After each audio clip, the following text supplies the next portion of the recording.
Hello classic rock fans, I am here to review another new release from Cherry Red Records.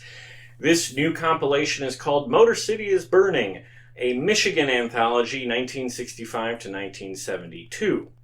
And it is a, quote, 4-hour, 3-CD anthology of the vibrant, wildly eclectic Michigan music scene of the late 60s and early 70s.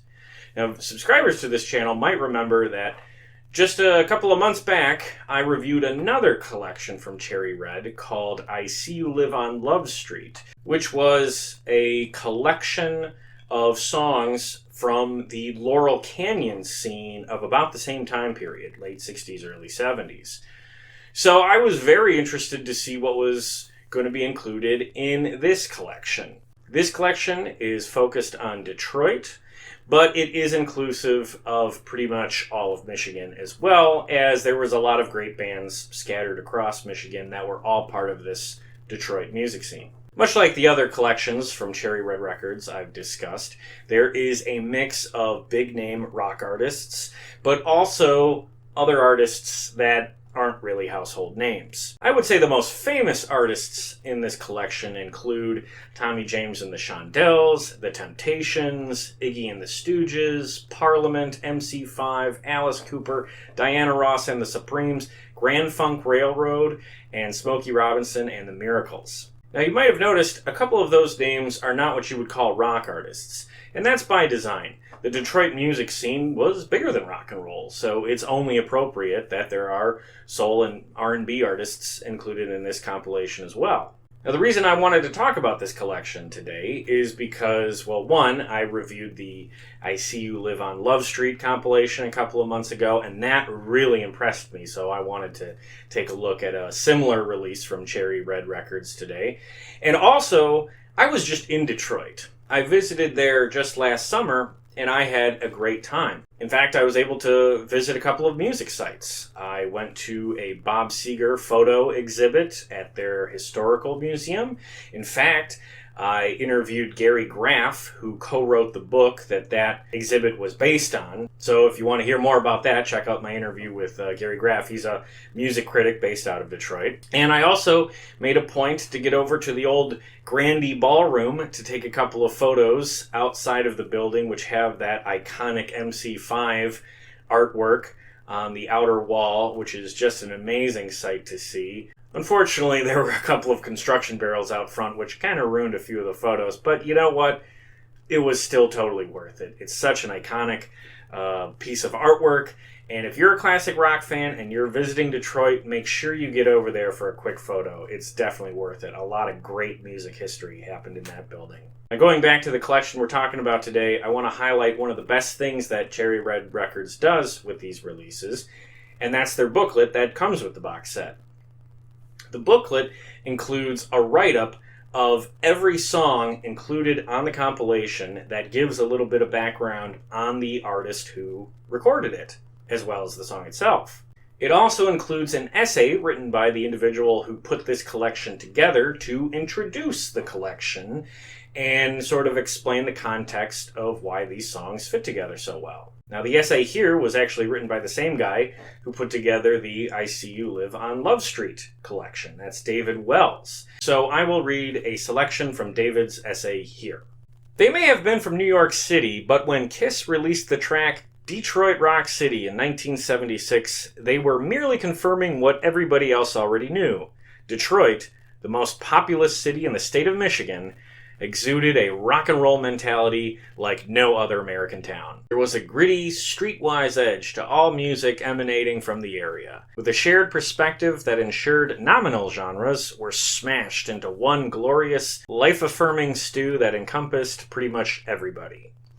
The artless teen garage bands that played the local clubs, blue-collar heartland rockers like Mitch Ryder and the Detroit Wheels and Bob Seger, proto-punks, the Stooges and MC5, early 70s hard rock bands ranging from Grand Funk Railroad to Alice Cooper, the P-Funk Psychedelic Soul Crew, and, perhaps most influentially of all, Motown's resident studio cats, the Funk Brothers. Despite the usual licensing issues, Seeger, Stevie Wonder, early Ted Nugent, and Funkadelic were amongst those denied. Motor City is Burning acts as a 4-hour, 3-CD primer of the wider Michigan music scene during its 60s, early 70s heyday.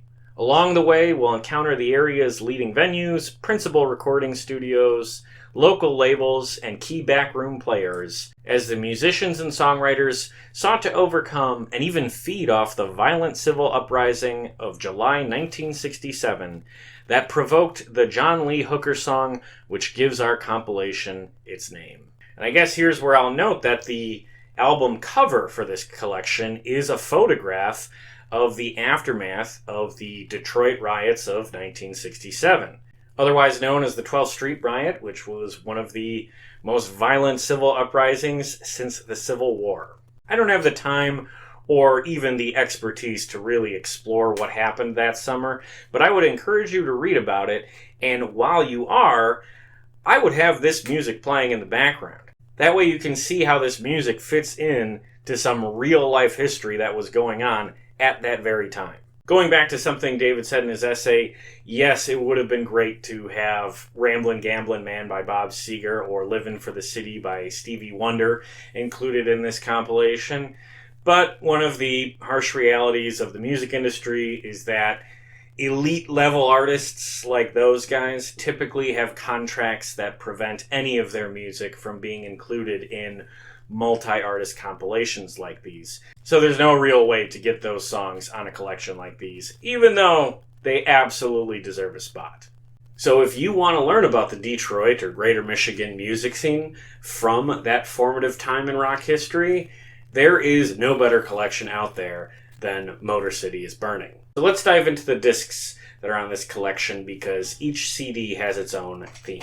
Disc 1 is mostly what you would call garage rock, and some of the bigger names included here are Question Mark and the Mysterians, Mitch Ryder and the Detroit Wheels, and Tommy James and the Shondells. Side note, I've seen Tommy James in concert within the last couple of years, and he is still a great live show, so if he comes to your town, go check him out. Most of the songs in this CD are from bands that are not household names, and I would say that's fairly typical for a subgenre like garage rock. There were only so many of those bands that really made it big.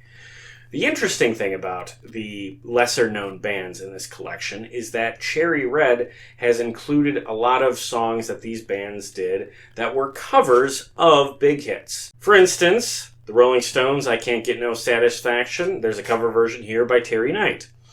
Another song, Next to Your Fire, which is a cover of Jimi Hendrix's Fire, is a version here by a band called The Pack. Now, The Pack is not a band that most people are going to know, but its lead singer is someone subscribers of this channel might be familiar with.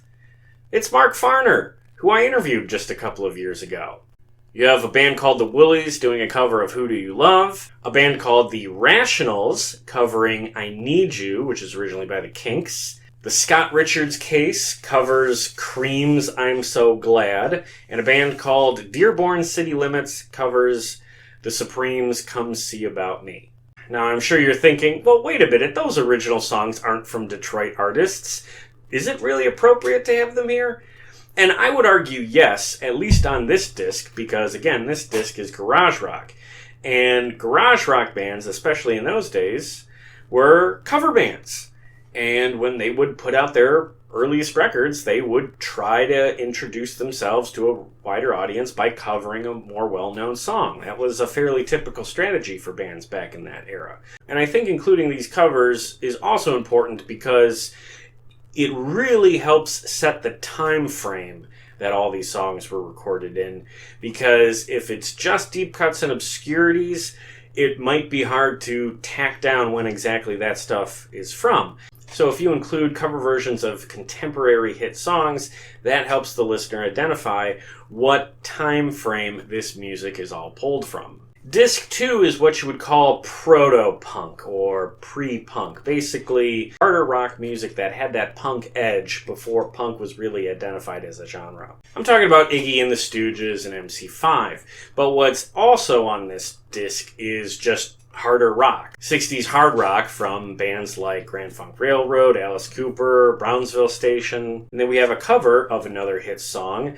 It's a version of All Along the Watchtower by Savage Grace. That, of course, is a cover of a Bob Dylan song, but it is very clearly inspired by Jimi Hendrix's version of All Along the Watchtower. A lot of heavy guitar on this track, which again helps identify when this music is being pulled from. So if that first disc felt a little like listening to a garage rock band made up of mostly teenagers playing at a local pub, disc 2 feels more like you're at the Grandy Ballroom seeing one of those wild, raucous proto-punk bands like the MC5. And disc 3 feels a little different as well.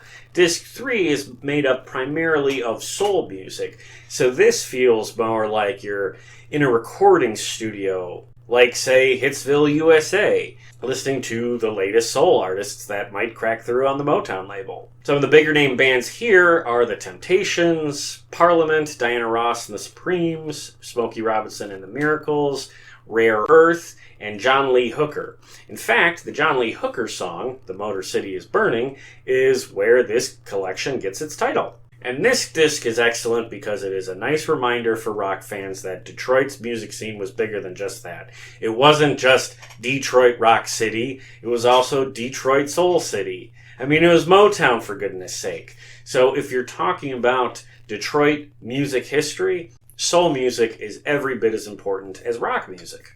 One of my favorite songs on Disc 3 is Reflections by Diana Ross and the Supremes. And I highlight that song because I just saw Diana Ross in concert a year or so ago, and she was fantastic. So I highly recommend seeing her if she comes to your neck of the woods. And another standout track on Disc 3 is its closer and the finale of the collection as a whole. It's a cover of the Rolling Stones song Gimme Shelter by a woman named Ruth Copeland. Ruth Copeland's an interesting character out of this scene as she worked with George Clinton in Parliament. So yeah, I think this is a great collection. If you're interested in a collection that is focused on music history, specifically about Detroit, this is a must-have. It is a great entry point to an entire subgenre of music in a certain time and place in American music history, and it's a great place in that history. If you'd like to get a hold of this album, you can go to their website, cherryred.co.uk, and I believe you can also find this on Amazon. And even if you're not interested in purchasing this collection, I would recommend checking out Cherry Red's website and also finding them on social media because their catalog is gigantic and impressive. But with that, I just want to say thank you very much for watching this review. If you enjoyed this review, please let me know in the comments if you'd like to see me review more releases like this from Cherry Red or from other labels. Please let me know. Otherwise, if you're a classic rock fan, please check out the concert reviews I've done on this channel. I guarantee you I've talked about an artist you're a fan of. And again, if you are that fan of classic rock, you might like the podcasts I do. It's all about classic rock, and we've had a lot of great guests on this year already with way more great stuff coming up. So please check that out as well. So thanks again for watching this video. Be sure to let me know if you get a copy of Motor City is Burning, and let me know what you think about it in the comments. And keep rocking. Oh, the Motor City is burning.